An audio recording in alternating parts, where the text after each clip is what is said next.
Bonjour, Madame la Ministre. Hello, Minister. Hello. Now, I know that you can't join us in Chamonix. You're in Bercy, and I understand that. But you are familiar with health. Your promotion was called Averroès. So you're the wife of a doctor. You have been to Marrakesh, and then you went to the heart of the system. You were in charge of the cabinet of Rosemary van Comberge a few years ago in the Assistance Publique des Hôpitaux de Paris. Yes, hello, Agnès. Minister, thank you for taking time to see us. After 2 decades of decline, we're seeing the first positive signs of an industrial renewal through industries and factories, through the investments in industry in France. How do you explain this first sign of renewal? I think we've come out of the idea of a post-industrial idea founded only on services. So we've got a progressive awareness at the start of 2010, 2012. We heard the first signs that said that we had to develop industry, that industry was an important part of our economy. But we felt the acceleration as of 2017. It's not by chance that we're redeveloping employment, and this as of 2017. And we've got 17 years of systematic destruction of industrial employment. How do we explain this? Well, first of all, a certain trust with the election of the President of the Republic. The projectors are now shining on France, and the increase in foreign investments shows this. But we're also seeing very specific measures being introduced with respect to competitiveness. There's the reform of work orders. When we worked with investors from abroad, it was difficult from the point of view of tax. Now we have greater possibility to make these foreign investments. And then there's the decrease in taxes for companies, especially the tax on companies, which is an international marker for investments. So I think this has created a favorable climate. The second element concerns everything that's been launched through different types of expertise. Today, France is the first destination for foreign investment in industry, for research and development centers in Europe. And it really is a leading country. We have many projects in 2018 and just as many as the United Kingdom and Germany together. These are industrial projects, 333 industrial projects, according to Ernst & Young. Turkey is in second position with 200 projects, but we have twice as many projects as Germany. So there's a real renewal that we need to extend. So we've talked about the first positive signs and renewal. How are you seeing the dynamics? Do you think we'll be able to see an even better speed up? Well, we've got the idea of Industry 4.0, the factory of the future.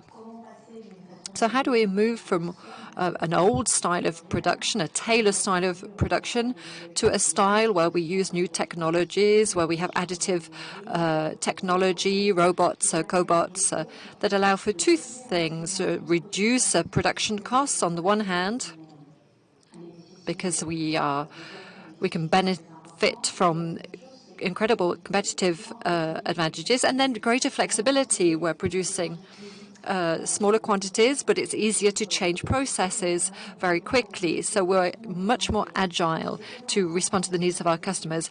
And we've got some great advantages. We've got great engineers. We've got great technicians. So it's a production mode that really suits us. It allows us to limit our weak points. In other words, there are certain areas where production costs are very high. Then there's going to be a focus on skills. Today, what is blocking industrial development is the difficult to recruit. It's not market share, it's not orders, it's not the ability to sell.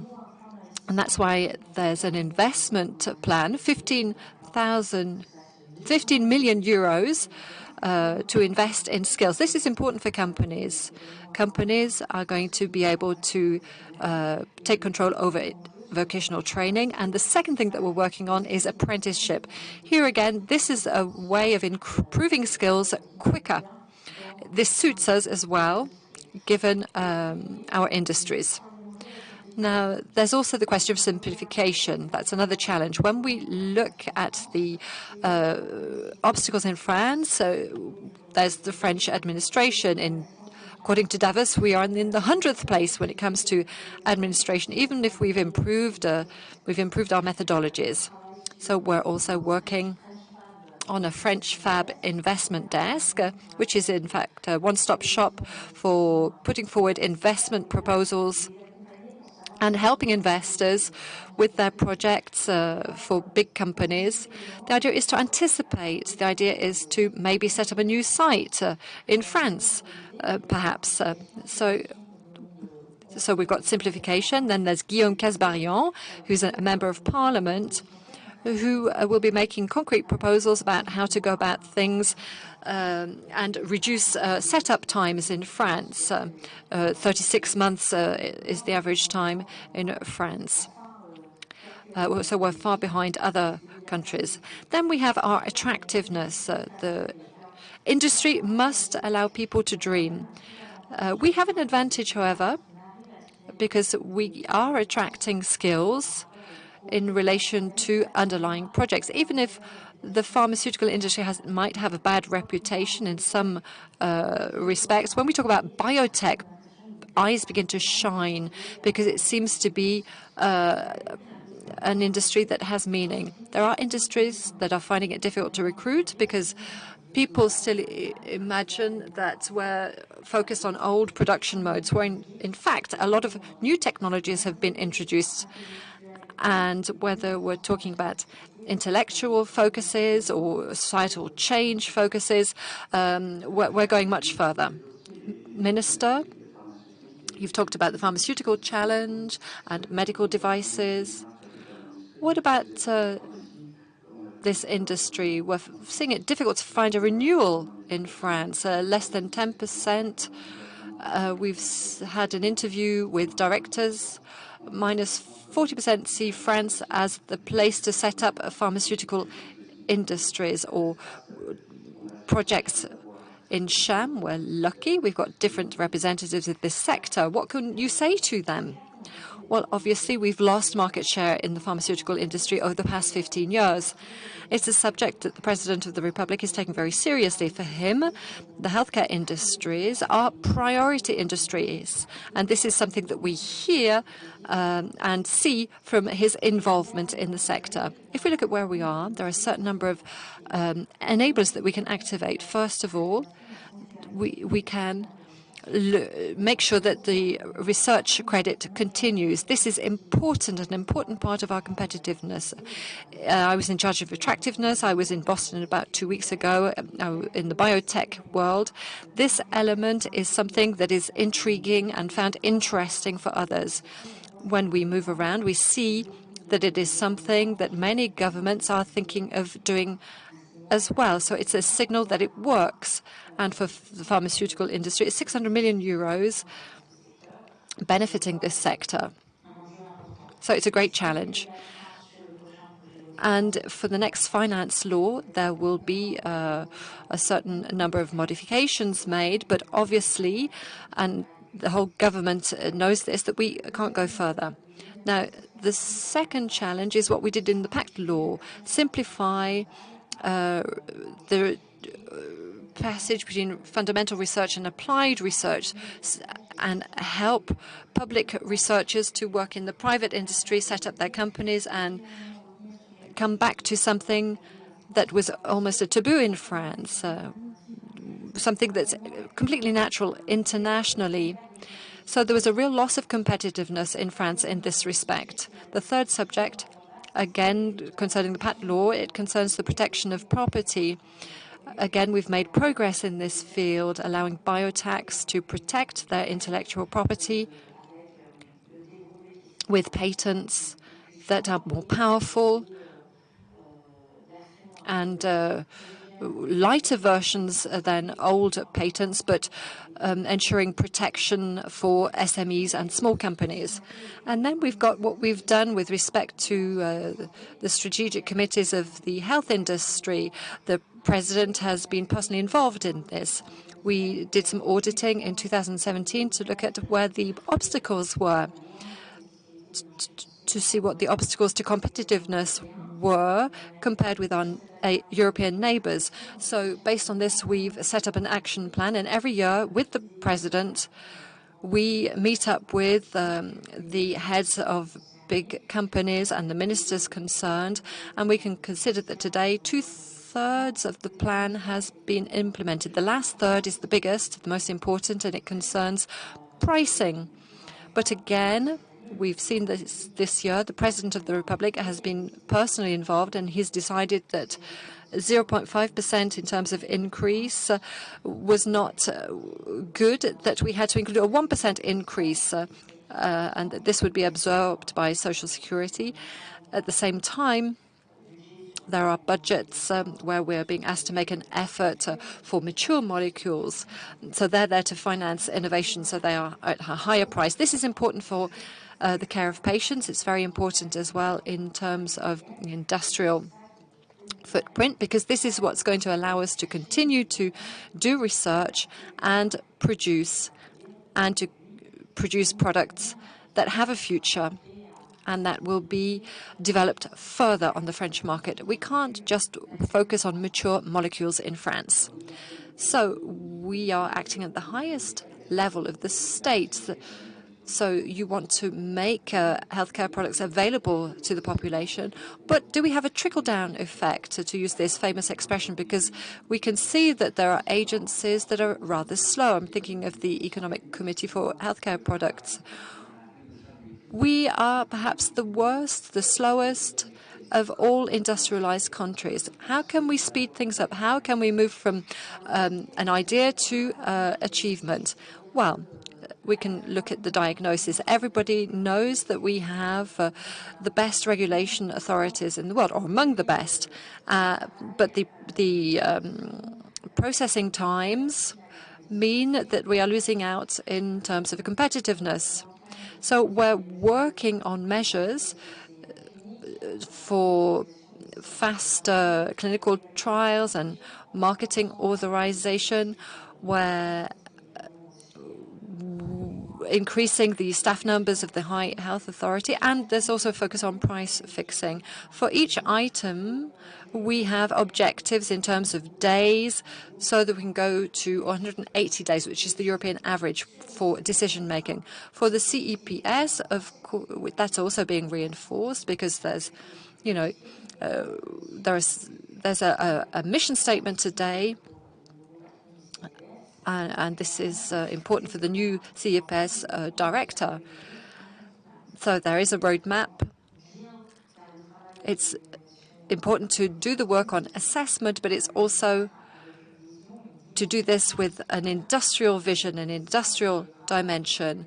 And this is something that we're going to be seeing very clearly. As of 2020, we'll have a publication circuit for prices, which is simplified, with an official bulletin for health products. These are the ingredients that will allow us to be more efficient, faster, and have more impact. So the Health Data Hub was set up recently, which is good. Having data of these 70 million French people who will be included in that database, it's quite small when you think of the populations in the United States or China. So we're wondering how we're going to make sure that we are facing the GAFAs and the big corporations in China. Now, there's the granularity of data that we have that has to be taken into account. We mustn't underestimate our database, our health insurance system. I worked on it 15 years ago when we started to look at activity-based pricing, and the base that looks at the cause of death. We allowed law to integrate traceability of all acts that are reimbursed. So this means that today our database is considered as one of the best in the world, if not the best. And this is what I can hear in some discussions with pharmaceutical industries. They'd like to have access to the database. It's very powerful, this database. It means that we can do some cross-referencing. We can look at healthcare paths and have paths recorded that are very complex and complete. Now, after that, we've got to process this at European level. At the national level, we've got the Health Data Hub. We've got the first calls for projects that have been launched. And as part of some of the big challenges and industrial breakthroughs, we've launched a challenge around intelligence, artificial intelligence, and medical diagnosis. So we can imagine that with these signs, we should be able to see things speeding up soon. And then there's a second project. How do we go about things at a European level? Because we've got the challenge of competitiveness, we've got the challenge of democracy and protection. We have the European data protection rules now. We're seeing an increasing number of countries being interested in these standards, and they're drawing inspiration from what we have here in Europe. And it's a first form of organization of data that seems to us to be very important, given the BFO, BTX. So it's important to be able to invest in artificial intelligence and to link up with healthcare industries. Today, AI has been defined as a strategic value stream at European level. In other words, as part of the next term of office of the European Commission, we will be going into the subject in more detail so that it's not just a value stream, but that it leads to products and collective investments on behalf of European countries so that we can develop European innovation and pool all of our resources. We've got some advanced countries, Sweden, for example. We can rely on Sweden. And you're right, it's one of the biggest projects that we have ahead of us. Here again, if we want to maintain our market share at a global level, at a European level, we need to speed things up. And this is what we're saying today when we go and see the Commission and Parliament. Minister, we've talked a lot about industrial policies. As you know, CHAM is a place where healthcare professionals come together from private hospitals, public hospitals, regulators, industrial investors. Over the course of your career, you've seen the different facets of this profession. What are the advice, and messages that you have for us? Well, I've been lucky to have worked in the public hospital. I've also been an investor in industry, not in health, but in the automotive industry. But I know what globalization is and worldwide competitiveness. And today I'm in a position to be involved in public policy making. From my experience, there's one thing that's important for me. France has all of its assets, has all of the assets necessary to make a mark in the pharmaceutical industry and the biotech industry. Our training is of very high quality. It's envied. And on top of that, it's just been reformed in a very intelligent manner by the Minister of Health, Agnès Buzyn. We have a network of public and private hospitals that is powerful, that is very much anchored in our healthcare system. This is what I sought at the PHP. When you have the biggest hospital in the world, you have the possibility of organizing, at least theoretically, clinical trials on large populations and to see the benefits for patients and see the effects from an industrial point of view. So we've got something that's very powerful, theoretically. We've got regulation authorities that are really quite solid and that build trust. When you see some of the debates in the United States, we can say that this, again, is an asset. So we have the right ingredients for success. Now, everybody needs to come together. We need to show that we have collective intelligence. And I think that the strategic contract that we signed with Agnès Buzyn on the 4th of February last is what part of this, but we need to go even further than that. To understand the contract, you have to be more exacting, and the work between the public and the private sector needs to be closer, tighter. So we've got this benefit that we need to capitalize on. We've got medical benefits for patients. We've got medical and economic benefits for our healthcare system, because when you fight against nosocomial infections, we can set up lighter management systems, or we can think ahead in terms of diagnoses. This means that we're saving money for the public, and it also means that we've got the challenge of competitiveness that underlies all of that, and sovereignty as well, because this is something that we hear about in the drug field. Again, the Minister of Health is very much focused on that subject as well. And for all of these reasons, we need to come together. I think the President of the Republic has really made this a priority. It's clear in his mind what we need to do, and the public is behind the health industry. And I think that this day in Chamonix, I hope that this day in Chamonix will be the opportunity for a lot of discussion and to create more collaboration and collaboration between public and private organizations. I very much believe in that. Thank you, Madam Minister, for this message of hope and on behalf of all the participants at CHAM.